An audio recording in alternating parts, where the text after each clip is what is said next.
सभा के अध्यक्ष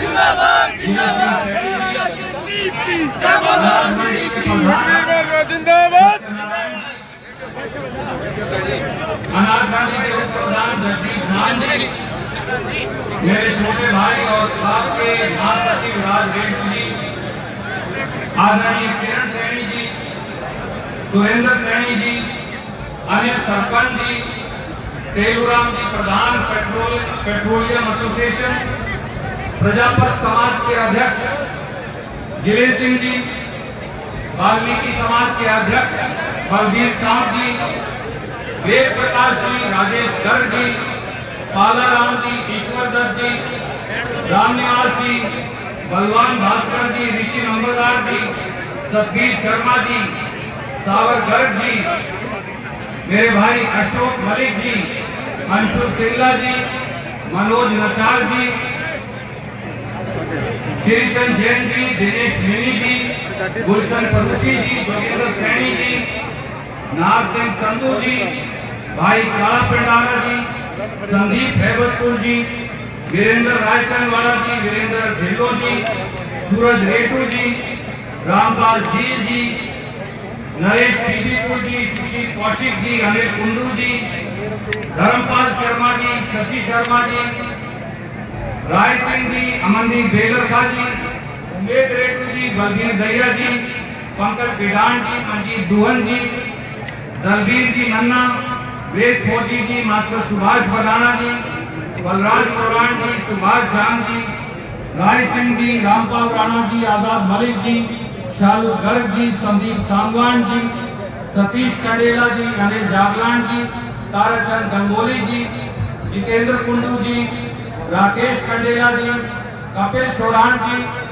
भूल चूक माफ मंच पर विराजमान और आज इस हुंकार दिवस पर इलाके के कोने कोने से आए मौजूद मेरे बड़े बुजुर्गों, बहुत संख्या में आई मेरी माताएं बहनें और नौजवान साथियों, सबसे पहले तो आप सुबह 9:30-10 बजे से बैठे हैं पत्रकार छायाकार बंधु, मैं आप सबका हृदय की गहराइयों से चीन की इस ऐतिहासिक धरती पर आपका अभिनंदन करता हूँ, आपको नमस्कार करता हूँ, आपको वंदन करता हूँ।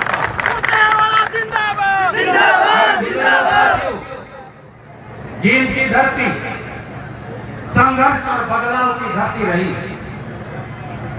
150 कोस से 150 कोस से लोग यहाँ आए, बड़े बड़े पदों पर आसीन हुए और वापस चले गए। खुद की तकदीर तो बदल ली, चंडीगढ़ और दिल्ली को पहुंच गए, परंतु फिर जींद जिले को भूल गए। जींद जिले की परिभाषा आज मैं आपको बताना चाहता हूं, क्योंकि आपके और मेरे अंदर, हमारी रगों के अंदर इस मिट्टी का, इस संस्कृति का खून दौड़ता। जींद का मतलब है जे से जानदार, आई से ईमानदार, एन से नामदार और डी से दमदार। ईमानदार, नामदार और दमदार लोगों की धरती है, इसलिए इसको जींद कहते हैं।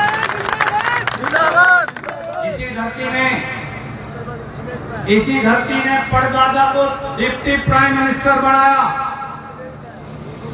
दादा को मुख्यमंत्री बनाया, पोते को उप मुख्यमंत्री बनाया। 4 पीढ़ी की राजनीति, वो लोग आज जो सत्ता की शहतीर पर बैठे हैं, उनकी 4 पीढ़ी की राजनीति अगर किसी ने चलाई तो इसी जींद की मिट्टी ने चलाई। मेरे बुजुर्गों साथियों, पंडित जी को आज कार्यालय उद्घाटन के साथ साथ हुंकार दिवस यहां क्यों लिखना पड़ा? रघुवीर भारद्वाज जी को यह लाइन क्यों लिखनी पड़ी? कांग्रेस के साथियों को यह लाइन क्यों लिखनी पड़ी कि जींद के पिछड़ेपन और अनदेखी, उस पिछड़ेपन और अनदेखी को मिटाने का संकल्प, अपना जीवन अर्पित करने का इस जींद महाराज ने, महानुभाव ने, आज रघुवीर भारद्वाज जी ने आपके सामने संकल्प लिया। ये इसलिए पड़ी कि स्वतंत्रता आंदोलन से लेकर किसान आंदोलन तक चीन ने सदा कुर्बानी दी। चीन की माटी ने, चीन के नौजवान ने, चीन के किसान ने, चीन के रविदासिया ने, चीन के वाल्मीकि ने, चीन के बैकवर्ड ने, चीन की महिलाओं ने हमेशा कुर्बानी दी। पर कभी हमने संघर्ष से बीच नहीं दिखाई, कभी मुड़कर नहीं देखा। पर उसके बावजूद जब जब सत्ता का बंटवारे का समय आया तो वो लोग जो हमारी वोट, हमारी सपोर्ट, हमारे यहाँ रैली, हमारे बंदे इकट्ठे करके उन्होंने बड़े बड़े पदों पर जो सवार हुए, उसके बाद वो पीठ दिखाकर भाग गए। हमको क्या मिला दीन वालों को? झूठे झांसे, झूठे वादे, बेरोजगारी और लाचारी। मैं आपका बेटा रघुवीर भारद्वाज, मैं हम सब जो इस मंच पर बैठे आज आपको हाथ जोड़कर एक ही आह्वान करने आया हूं, इकट्ठे होकर आइए इसका सर फोड़ दें, बेरोजगारी का, लाचारी का, बेकारी का और इस सारे पिछड़ेपन का।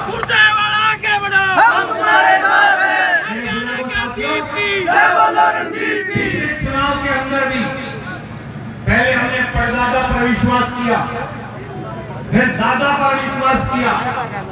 पिछले चुनाव में हमने कहा शायद बदल गए हैं तो पोते पर भी विश्वास करेंगे और सारी सीटें जजपा और भारतीय जनता पार्टी की झोली में डाल दी। मैं आज आपसे पूछता हूं, आपका एक अजीज, जिनका एक नौजवान का एक आदमी भी ऐसा है जो एक कह दे खड़ा होकर कि दुष्यंत चौटाला ने यह कहकर जींद जिले से हरियाणा से वोट मांगी थी कि वोट लेकर फिर वो खट्टर साहब की गोदी के अंदर बैठ जाएगा। क्या एक आदमी नहीं कह सकता? वोट लिए भारतीय जनता पार्टी को यमुना पार करवाने का वादा करके और उसके बाद सत्ता की मलाई खाने के लिए उसी की गोदी में जाकर बैठ गया। खट्टर साहब कहते थे दोनों भाइयों को हथकड़ी लगाऊंगा, ये कहा करते थे खट्टर साहब को यमुना पार करवाऊंगा।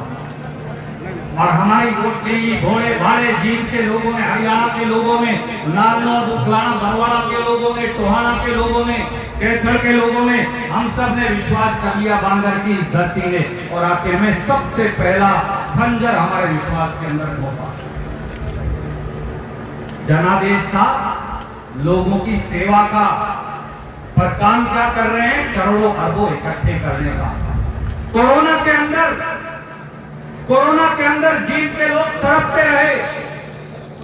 उचाना से जो डिप्टी चीफ मिनिस्टर है, जींद की नुमाइंदगी करता है, वो दारू बेचकर रुपये कमाता रहा, वापिस ना उचाना आया, ना नरवाना आया, ना जींद चुल्हान आया, ना सफीदों। चुनाव लड़ा था, याद करिए, किसानों की वोट पर, गरीब की वोट पर, गरीब की झोपड़ी में रोशनी करने का वादा करके। और जब नरेंद्र मोदी और मनोहर लाल खट्टर जी ने तीन काले कानून हिंदुस्तान और हरियाणा के किसान के खिलाफ लेकर आए, जब देश का पूरा किसान, जब लाखों की संख्या में हमारे बेटे, ताऊ, काका, दादा, भाई, बहन, मां दिल्ली के बॉर्डर पर पड़े थे, तो ये लोग क्या कर रहे थे? जो जींद की वोट लेकर गए थे, उन किसानों के रास्ते में कीले और लश्कर भिजवा रहे थे, बड़े बड़े बुलडोजर से रोड़े लगवा रहे थे, रोड बंद करवा रहे थे। मैं आज आपसे पूछता हूं, क्या दुष्यंत चौटाला का फर्ज ये नहीं बनता था कि इस्तीफा देकर उन किसानों के साथ बैठे? दलबीर जी यहां मौजूद हैं, हमारी कंडेला खाप के प्रधान जी यहां मौजूद हैं, किसान संगठनों के प्रधान यहां मौजूद हैं। क्या इनका फर्ज नहीं था? इनको देशद्रोह के मुकदमे के अंदर जेल की सलाखों के पीछे भेज दिया। खट्टर साहब और दुष्यंत चौटाला में क्या किसान के आंसू पहुंचने का फर्ज नहीं था? परंतु हेलीकॉप्टर से उस किसान के बेड़े के ऊपर से निकल जाते थे। 700 किसान शहीद हो गए, 700 माताओं के माथे का सिंदूर मिट गया, भाई बहनों के भाई छिन गए। तब जाकर हमने अपने खून से नरेंद्र मोदी और भाजपा को किसान की जोड़ी पर झुकाया था। ये लोग गद्दार हैं किसानी के, क्योंकि इन गद्दारों ने उस भारतीय जनता पार्टी का साथ दिया। क्या ऐसे लोगों से हम उम्मीद कर सकते हैं कि जींद जिले का या हरियाणा का ये भला कर सकते हैं? चुनाव लड़ा नौजवानों के नाम पर हो क्या रहा है? रोज पेपर लीक होते हैं, रोज ये जो नौजवान खड़े हैं इनका भविष्य मंडी के अंदर भाजपा और जजपा बेचती है। हर रोज बच्चों की जिंदगी मंडी में गोली लगाकर बेची जाती है। खट्टर साहब और दुष्यंत चौटाला के कान पर चुभ नहीं रही है। हरियाणा पब्लिक सर्विस कमीशन, जिसका नाम हेरा फेरी सर्विस कमीशन है, उस हेरा फेरी सर्विस कमीशन के दफ्तर में मैं कहा करता था और यह साबित हुआ, करोड़ों रुपए अटैची में पकड़े गए। करोड़ों रुपया, ये करोड़ों रुपया किसका है? ये किसी गरीब बैकवर्ड क्लास की कमाई हुई कीमत है उसकी जिंदगी की।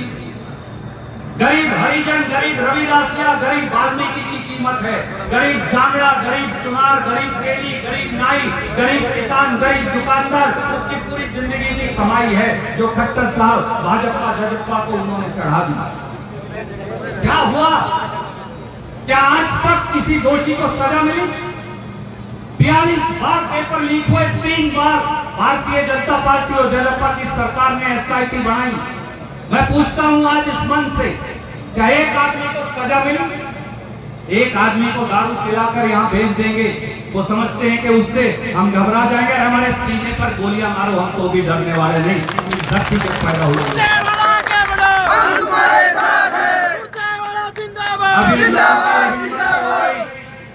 मेरे बुजुर्गों साथियों, मुझे नहीं पता आपका खून खोलता क्यों नहीं। अब खट्टर साहब और दुष्यंत चौटाला की ये हिम्मत भी हो गई कि वो हमारी बेटियों की छातियां मापेंगे। डिप्टी रेंजर और फॉरेस्ट रेंजर के लिए पहली बार हिंदुस्तान में एक कानून आया। हरियाणा पुलिस में बेटियों की छातियां नहीं नापी जाती, सीआरपीएफ बीएसएफ में नहीं मापी जाती, किसी पुलिस फोर्स में प्रधान जी नहीं मापी जाती। अब खट्टर साहब और दुष्यंत चौटाला कहते हैं कि वो हमारी बेटियों के सीने पर फीता लगाकर उनकी छातियां मापेंगे। इससे ज्यादा भी कोई शर्म की बात हो सकती है? लानत है ऐसी सरकार और ऐसे हुक्मरानों पर।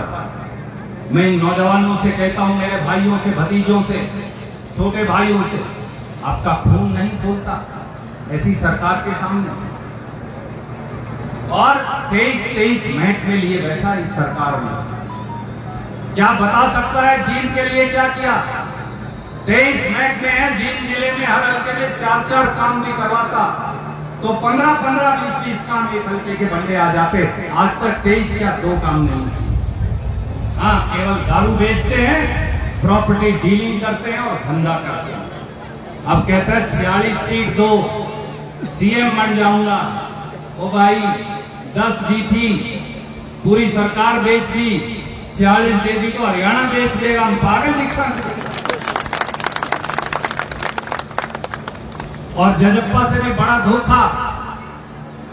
मेरे बुजुर्गों, काका ताऊओं, दादो, भाइयों, छोटे भाइयों, भतीजों, बहनों, माताओं, सुन लीजिए, जजपा से भी बड़ा धोखा। आपके पीठ में नहीं, आपकी छाती में अगर खंजर किसी ने घोंपा है तो वो भारतीय जनता पार्टी और खट्टर साहब की सरकार है।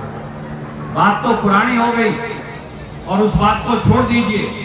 और एक बात जरूर कहूंगा, याद करिए, अगर 2019 के उपचुनाव में इसी जिले ने, इसी शहर ने अगर कांग्रेस पार्टी को, रणदीप महत्वपूर्ण नहीं, भारद्वाज साहब भी महत्वपूर्ण नहीं, हम तो सेवक हैं, ये सब सेवक हैं हम जो बैठे।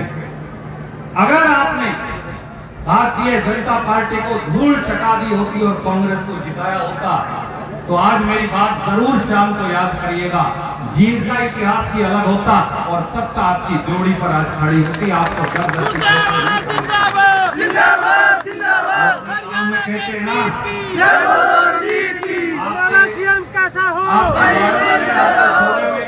और कोई कमी नहीं। एक किसान था, भारद्वाज साहब जैसा, मेरे जैसा, उसने बहुत, आपने सुन भी रखी होगी, जिसने नहीं सुन रखी उसके लिए सुनाता हूं। शिव जी की तपस्या से शिव जी प्रकट हो गए प्रधान।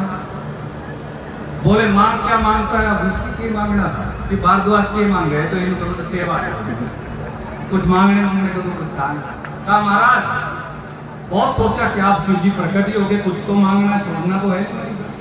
बोले मुझे अमर कर दो। आप भगवान भी बड़े चक्कर में पड़े। बोले भाई अमर तो भगवान अमर नहीं कर सकता, एक बात कर देता हूं, जब यम तेरा टेम आएगा, यमराज आएगा तो तुझे तेरे पैरों की तरफ खड़ा दिखेगा, तो जब तक तेरे पैरों की तरफ 5 मिनट खड़ा नहीं होएगा तेरी जान नहीं ले सकता। बोला जी हाँ ये दे दो तो सोखरे काम में पड़ा कर दूंगा, सिराने की तरफ कर दूंगा, कोई दिक्कत नहीं। भूल भाल गया, अगला अपनी खेतड़ी करता रहा, बालक हो गए, बालक बड़े हो गए, बहुएं आ गई, फिर वो आगे काम करने लगे, दिनों का पीने लग रहा, गरा करा खटोली को लुटा तो यमराज आ गया। अब यमराज उसको तो वरदान था, उसको तो दिखना था, तो उसने कहा भाई पंडित जी मैं आ गया हूँ, पराने खड़ा हूँ, रणदीप में आ गया हूँ, वहां खड़ा हूँ, देख ले। अगला तो शाना तो था, उसने तो फौरन जो पांव तो सिराने की तरफ कर लिया और सर परान कर लिया।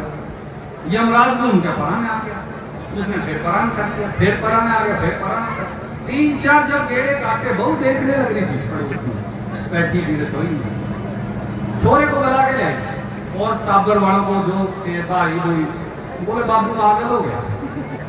बोले क्या बात है? बोले काट के काटने लग रहे, कभी परम सिर कर लेगा।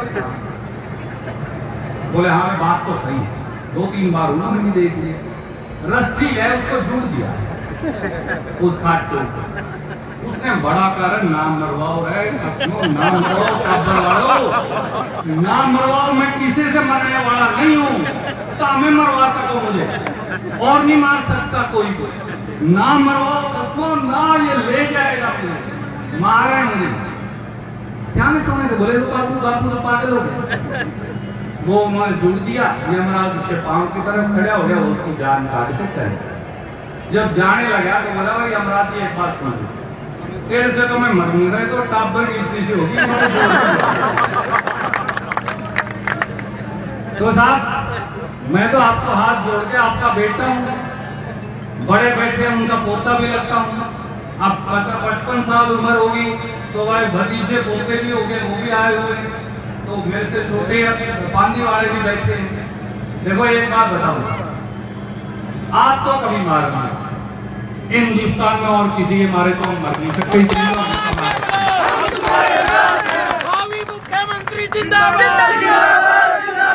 हमने भी ये सोचा उस समय, पंडित जी ने मैंने चर्चा की, पंडित जी कोई बात नहीं, अपनी सरकार नहीं है, अगर मेरे मरने से जींद का भला होता है तो इनको लेके मेरा टुकड़ा काट करने में कोई दिक्कत नहीं। पर अब तो कई साल बीत लिए, 9 साल सरकार के हो गए और 5 साल से जाके करीब इस बात को आज मैं आपको फिर याद दिलाने आया हूं। इसमें 2014 के अंदर और फिर उसके बाद 2019 के अंदर खट्टर साहब ने वादा किया जींद में मेडिकल कॉलेज बनेगा। 10 साल बीत चुके हैं। मेरे पत्रकार और छायाकार साथी मौजूद हैं, ये बता दें आज तक उसका फर्श नहीं लिया, आज तक वहां पीने के पानी की टूटी नहीं है।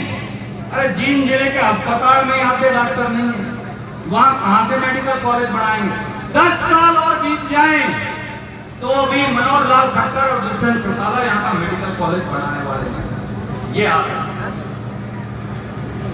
2018 में मनोहर लाल खट्टर जी ने वायदा किया, जिन किसानों की भूमि है फूड प्रोसेसिंग सेंटर लगाएंगे। आज मैं पूछता हूं, जब उनकी सरकार के जाने का समय आ गया, कहां है दुष्यंत चौटाला जी, खट्टर साहब, वो फूड प्रोसेसिंग सेंटर? उस नाम की बहन जी कोई चिड़िया नहीं। 2019 में जब भाई इलेक्शन में आए तो मनोहर लाल खट्टर जी ने वायदा कर दिया, पत्रकार साथियों को याद होगा, दक्षिण बाईपास बनाएंगे जींद का, जो नरवाना से रोहतक रोड को जोड़ेगा। 21 इंटल संगतपुरा, कहां वो बाईपास में चश्मा लेके लेंस लेके ढूंढते फिर आज तक पाया नहीं है बाईपास। 2019 में ये कहा करते थे खट्टर साहब, उपचुनाव के अंदर जब आए जींद में पेरिस जैसी सड़कें बनाऊंगा, कोलतार वाली पहाड़ के ब्लॉक लगा के रुपये और खा के। ये किया जींद के साथ। कोई ऐसी सड़क नहीं है जिसपे धर्म ना दिख जाए। 2020 के अंदर ये कहकर ये वादा किया कि जींद में ट्रांसपोर्ट नगर बनाएंगे। कहा है साहब वो ट्रांसपोर्ट नगर? जींद का 100 एकड़ में जो बनना था, क्या बना सकते हैं मनोहर लाल खट्टर जी? 2022 में ये वादा करके गए, जींद से सफीदो स्टेट हाईवे को 7 मीटर से 10 मीटर चौड़ा कर देंगे। वो कागज की फाइल ही गुम होगी, ना चौटाला को पारी और ना मनोहर लाल खट्टर साहब को पारी। 2022 में फिर आए भाजपा जजपा वाले, वादा करके गए जींद की शुगर मिल जो है वो 16,500 क्विंटल से बढ़ाकर 22,000 क्विंटल गन्ना पीड़ेगी, ताकि हमारे किसान भाइयों को कहीं जाना न पड़े। उस मशीन को जंग लग चुका है, वो कभी खरीदी नहीं गई। अभी लोहे की खान से लोहा खरीदने गए हुए खट्टर साहब। उसके बाद फैक्ट्री लगाएंगे, फिर लोहा बनेगा, फिर मशीन आएगी, शायद 1.5-2 साल और लग जाएंगे। सफीदों के अंदर आए, जलसा कर गए, बोले पैरा मेडिकल बनाएंगे। विधानसभा बना नहीं, विधानसभा में हमने सवाल पूछा, बोले बनाने की कोई जरूरत नहीं, सफीदों में कोई लोड नहीं है। सफीदों में बोले पोल्ट्री का धंधा करते हैं सबसे ज्यादा किसान, पोल्ट्री का रिसर्च सेंटर बनाएंगे। कहाँ है वो रिसर्च सेंटर? मुझे लगता है वो जापान में बनने गया हुआ, वहां से चला होगा, पैरे पैरे चल के आएगा। शायद अभी 10 से 20 साल खट्टर साहब लग जाएंगे। सफीदों के दोनों ब्लॉकों में बोले 10-10 करोड़ देके जाऊंगा, मुख्यमंत्री ने कहा। ये तो कोई औखा काम नहीं था। आज तक सारी पंचायतें सफीदों की गुहार लगाए खड़ी, 1 रुपया किसी सरपंच के खाते में नहीं गया। जुलाना के अंदर गतौली में बोले महिला कॉलेज बनाएंगे। कहाँ है महिला कॉलेज भाई साहब? आज तक ना उसकी ईंट है, ना रोड़ा है, ना पत्थर है। कब लड़कियां, कब वो बनेगा, कब हमारी बेटियां पढ़ेंगी? अनाज मंडी जुलाना में गोदे गोदे पानी खड़ा रहता है। खट्टर साहब वादा करके गए सारा जल भराव खत्म हो जाएगा। दुष्यंत चौटाला भी जलसा करके के आया, आज तक कुछ नहीं। विधायक का जो गांव है जुलाना का, उसका खुद का CSC खा के ले गए। और किसके काम कराएगा? जो जजप्पा को विधायक है अपने नाम की, उसकी CSC लेगी सरकार। जुलाना में स्टेडियम बनाने का वादा करके आए, आज तक वो स्टेडियम नहीं पाया। भारत जो है बैट बॉल लिए, वॉलीबॉल लिए घूमने लग रहे हैं, नेट कहां से लगावा बोले अभी कोई पता नहीं। उचाना के अंदर मंत्री भी है, डिप्टी चीफ मिनिस्टर भी है, महकमे का वजीर भी है, बोला बाईपास बनाऊंगा। कहाँ है भाई वो मनोज? आज तक वो बाईपास पाया नहीं। उचाना वाले नरवाना वाले रोज कोने जाते हैं, रोज बना पाता, रात को सवेरे भेजने हो जाता, पाई नहीं रहा। उचाना में पत्थर भी लगा हुआ। उचाना में बोले स्टेडियम बनाएंगे, उचाना में सरकारी कॉलेज बनाएंगे, कुछ नहीं मिला। यही नरवाना की हालत। भारतीय जनता पार्टी ने अगर हमें कुछ दिया तो केवल और केवल धोखा दिया।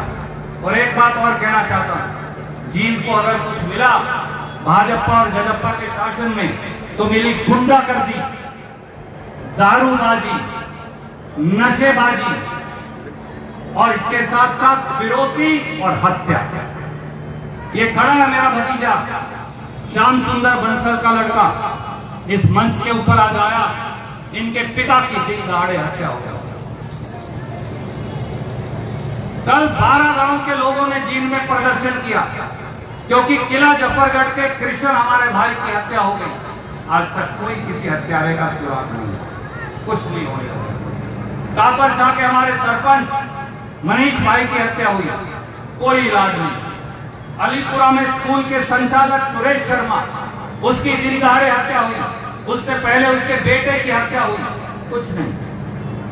सफीदों के अंदर अलीराम जो अस्पताल है, वहां पहले फिरौती मांगी, फिर हत्या हुई, कुछ नहीं हुई।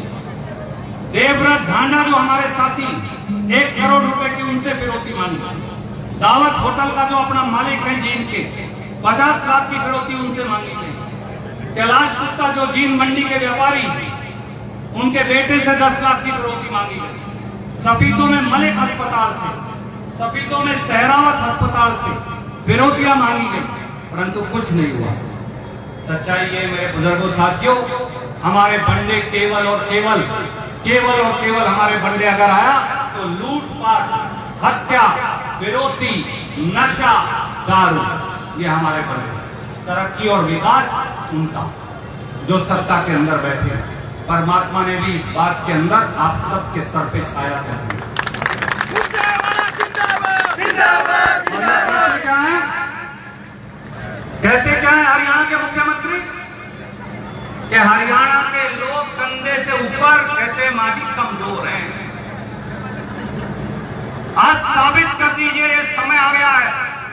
वो नारनौल उतलाना बरवाड़ा का इलाका हो, वो जुलाना जीन सफीदो उचाना नरवाड़ा का इलाका हो, वो कैथल का इलाका हो, हम सबको इकट्ठे होकर संघर्ष करना पड़ेगा।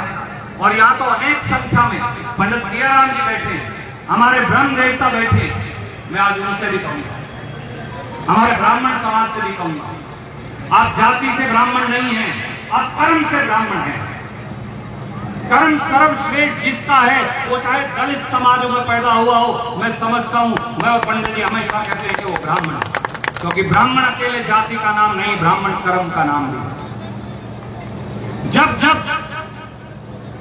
जब आपने रास्ता दिखाना, पंडित जी, जब आपने रास्ता दिखाना समाज को बंद कर दिया, समाज पतन की ओर चल रहा, समाज गिरावट की ओर चल रहा। और जब आपने कांग्रेस पार्टी से मोह आपका भंग हो गया, आप नाराज हो गए, तो कांग्रेस का भी नुकसान हो गया, हम भी सत्ता से बाहर गए थे। पर 10 साल वो लोग जो कहा करते थे गरीब समाज को, बैकवर्ड को, एससी को, ब्राह्मण को, व्यापारी को, पंजाबी समाज को, हम उनका भला करेंगे, आज उनको किस मोड़ पे लाकर उन्होंने खड़ा कर दिया। इसलिए मैं केवल एक बात कहता हूं, मेरे दादा, काका, ताऊ, भाइयों, आइए इकट्ठे होकर दिखा दीजिए।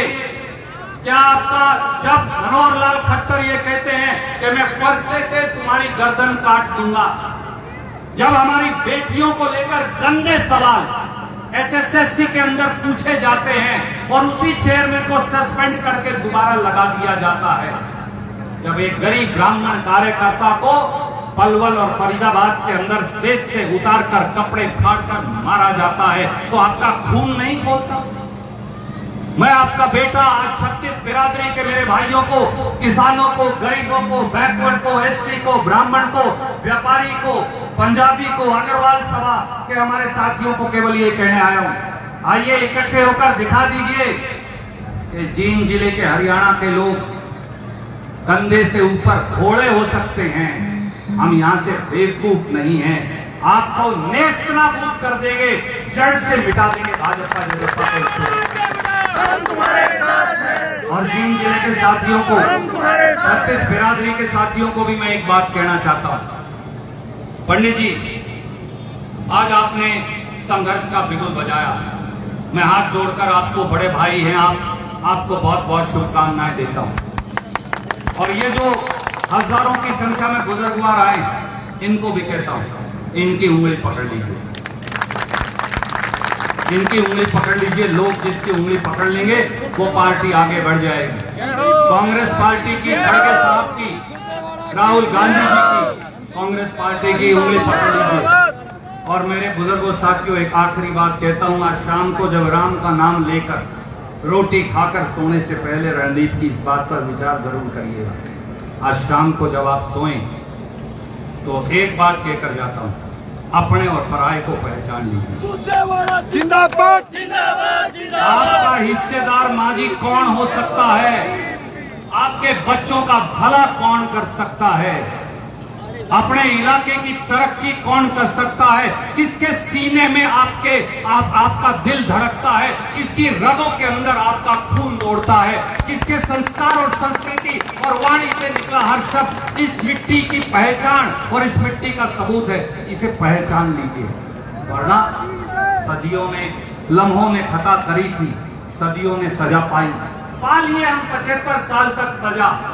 अब नहीं सहेंगे हम पिछड़ेपन की बेड़ियां तोड़ दीजिए, इन जंजीरों को, जात बिरादरी से ऊपर उठ जाइए और ऊपर उठकर ये संकल्प ले लीजिए कि इस पूरे इलाके के अंदर एक एक व्यक्ति कांग्रेस के हाथ के निशान पर मोहर लगाकर नई कांग्रेस की सरकार का गठन करेगा। आप सबका बहुत बहुत धन्यवाद। पंडित जी, आपको बहुत बहुत शुभकामनाएं। संघर्ष करते रहिए, जो संघर्ष करेगा वो कभी नाकामयाब नहीं होता, कामयाबी उसके कदम चूमती है। जय हिंद, धन्यवाद।